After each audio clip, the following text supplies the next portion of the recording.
I really like how Dr. Kiesel just worded that. I think it's got to come from inside. You got to want to change. You got to want to get better. You got to want to be a better clinician, and you have to put some time in. It's not something you can just watch and you're going to be able to do the SFMA. You're going to have to, if you're a take it in pieces kind of person, learn the parts and then put it together in the whole. If you're some person that just, goes through the whole thing, your last patient in the morning, your last patient in the day, call people in on the weekends or after your day ends, get together with other clinicians, practice doing the breakouts. A lot of it's just repetition a lot of times. But once you get it down, like Josh was saying, your eval is almost going to go faster because you have a systematic way and you know it really well. And you're doing the same things, same order of the breakouts. It's doable. It takes some work though. And I definitely think it's worthwhile to do.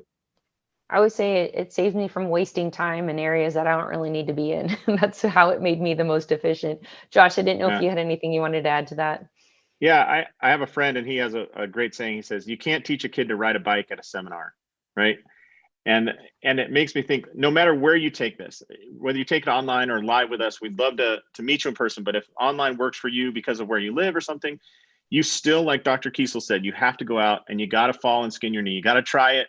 You got to work with patients and you'll start to see. And here's a secret. In my first year, I took the SFMA 5 times. It happened to be coming through Vegas 3 different times. And I was like, it was so game changing to me. I was, it just didn't sink in all the way. And I would say that I got way more out of my third go round than I did my first, because I knew the organizational structure. I understood the steps. Things started to fall in place.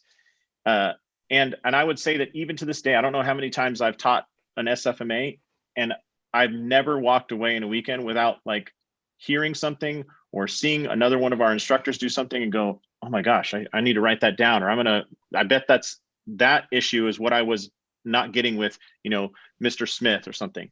And the idea of this learning this amazing process it's a journey, and you're going to get different information at different points. So no matter what, revisit it and implement it. Like Kyle said, you just have to get on that bike and pedal. And it's awesome when you do. It's so awesome when you finally learn it, Josh, Matt and I were teaching in Chicago back in April, and somebody asked me a question, and I went up to Matt. I go, I've taught I've probably hundreds of these courses at this time, and nobody has ever asked me that question, and I have never thought through that. And how did we not think about this? And it was it's so cool because as much as you're coming in and you're spending time with us and learning a systematic approach, our interactions with you and the feedback, even in the virtual courses, some of the questions that are answered, it pushes us to be better at what we do and make changes. And so we love feedback, and it's a constantly changing model because we recognize this is where we're at right now. It doesn't mean this is where we're going to be at in 2 years, because we want to be better. We want to make this more efficient. We want to check all those boxes. But yeah, it was kind of a funny moment. I walked up to Matt. I go, has anybody ever asked you this? And he's like, no, but that's a great question.